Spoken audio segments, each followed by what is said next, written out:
Maintaining a stable internal environment is absolutely crucial for the survival of all living organisms.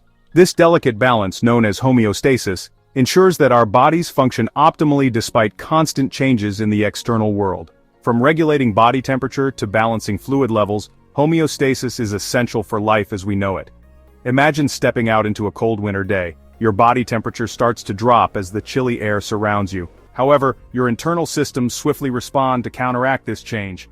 Blood vessels constrict to conserve heat, and you might even start shivering to generate warmth.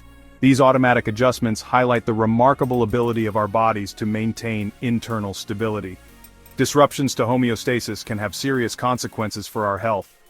Even small imbalances can lead to discomfort, while larger disruptions can result in disease or even death. Understanding how our bodies maintain this delicate balance is essential for medical professionals, as it underpins our approach to diagnosis and treatment. The concept of homeostasis has been around for centuries, but it was Claude Bernard, a renowned French physiologist, who first articulated the idea in the mid-19th century. Bernard recognized that the internal environment of the body remains remarkably constant despite changes in the external world. He termed this internal environment the milieu intérieur. Building on Bernard's groundbreaking work, American physiologist Walter Cannon coined the term homeostasis in the early 20th century. Cannon expanded on Bernard's ideas and emphasized the dynamic nature of this internal balance. He recognized that homeostasis is not a static state, but rather a dynamic process of constant adjustment. Cannon's contributions solidified the importance of homeostasis in physiology and paved the way for future research in this field. His work highlighted the remarkable ability of living organisms to maintain internal stability in the face of a constantly changing external environment. Multiple body systems work together to maintain homeostasis, each playing a crucial role in keeping the internal environment stable. The nervous system, acting like a control center, receives information from the body and sends out signals to initiate appropriate responses. The endocrine system, composed of glands that secrete hormones, acts more slowly, but with lasting effects. These hormones regulate a wide range of bodily functions, including metabolism, growth, and reproduction, all of which contribute to maintaining homeostasis. Other systems, such as the respiratory and circulatory systems, work in close coordination to regulate oxygen and carbon dioxide levels in the blood. The urinary system is responsible for removing waste products from the body, while the digestive system breaks down food and absorbs nutrients, all contributing to maintaining a stable internal environment. The coordinated action of these systems ensures that our bodies function optimally, highlighting the interconnectedness of different physiological processes in maintaining homeostasis. Homeostatic systems typically consist of three main components: receptors, a control center, and effectors. Receptors act like sensors, detecting changes in the internal or external environment. These changes could include fluctuations in temperature, pressure, or chemical concentrations. The control center, often located in the brain, receives information from the receptors and compares it to a set point. Think of the set point as the ideal value for a particular variable. If the control center detects a deviation from the set point, it sends out signals to the effectors. Effectors are the organs or tissues that carry out the response to restore balance. These responses could involve muscle contractions, gland secretions, or changes in blood flow, all aimed at returning the variable to its set point. Understanding these components and their interactions is crucial for comprehending how our bodies maintain internal stability. Homeostasis relies on feedback mechanisms to maintain internal balance. These mechanisms can be either negative or positive, each playing a distinct role in regulating physiological processes. Negative feedback loops are the most common type of homeostatic mechanism, acting to oppose the initial change and restore equilibrium. Imagine your body temperature rises above the set point due to strenuous exercise. Thermoreceptors in your skin and brain detect this increase and send signals to the hypothalamus, the body's temperature control center. The hypothalamus then activates mechanisms to lower your body temperature.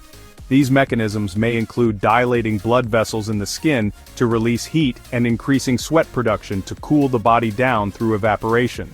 As your body temperature returns to the set point, the negative feedback loop reduces the intensity of these responses, preventing overcorrection.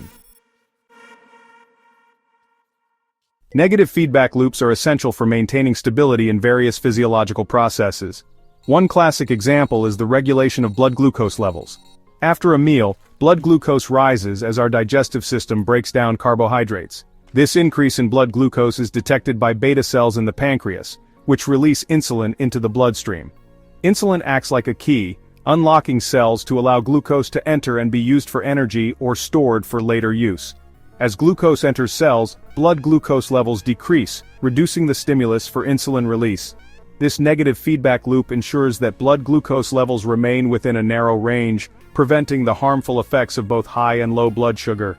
Other examples of negative feedback in the body include the regulation of blood pressure, heart rate, and blood calcium levels.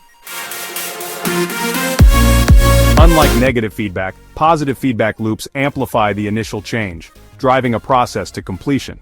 While less common than negative feedback, positive feedback plays a crucial role in specific physiological events such as childbirth.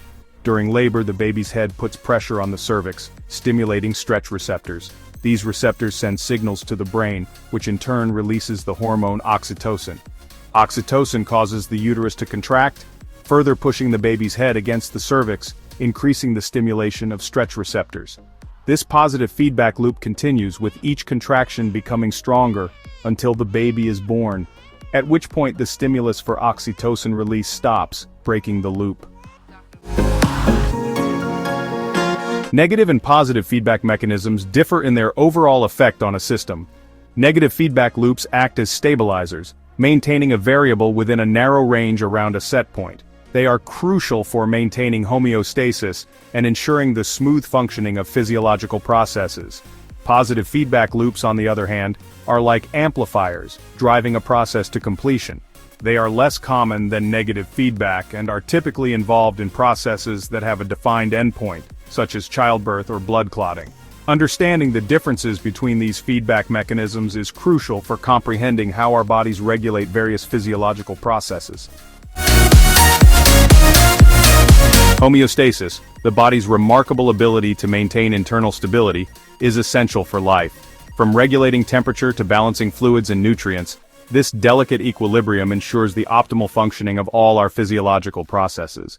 Disruptions to homeostasis can have serious consequences, highlighting the importance of understanding this fundamental concept in medicine. Multiple body systems work in concert to maintain homeostasis, relying on intricate feedback mechanisms to detect and respond to changes in the internal and external environment.